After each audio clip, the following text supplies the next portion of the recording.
நம்ம ஜென்ரலாக பஸ்ஸில் ட்ராவல் பண்ணும்போது இந்த மாதிரி சில விஷயங்கள்லாம் கேட்போம். இந்த பஸ் ஸ்டாப்பில் பஸ்ஸு நிற்குமா அப்படின்னு கேட்போம். இனி இந்த ஸ்டாப் வர்றதுக்கு எவ்வளோ நேரம் ஆகும், இல்லை எவ்வளோ ஸ்டாப்ஸ் இருக்குது, அந்த மாதிரி சில விஷயங்கள்லாம் கேட்போம் இல்லையா? ஸோ அதுதான் இன்னைக்கான வீடியோவில் நம்ம பார்க்க போகிறோம்.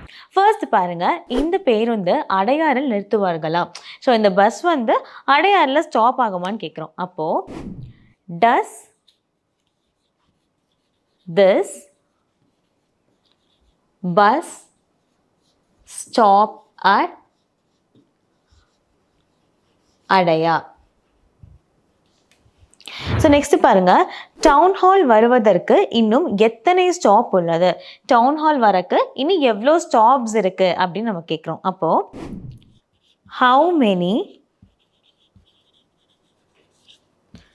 Stops are left before town hall. So last பாருங்க, நான் அடுத்த ஸ்டாப்பில் இறங்க வேண்டும், வழி விடுவீர்களா?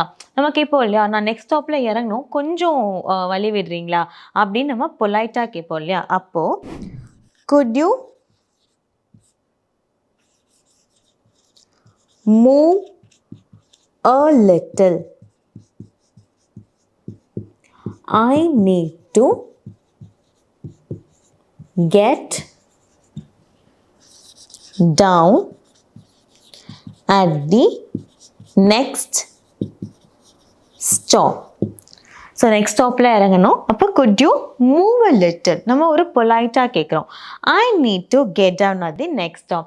ஸோ இந்த வீடியோ உங்களுக்கு யூஸ்ஃபுல்லாக இருக்கும்னு நினைக்கிறேன். இந்த மாதிரி நீங்கள் வேறு என்னென்ன சென்டென்சஸ்லாம் வந்துட்டு ட்ராவல் பண்ணும்போது யூஸ் பண்ணுவீங்களோ அதை காமெண்ட்டில் மென்ஷன் பண்ணுங்கள். English Cafe. We present you the perfect English.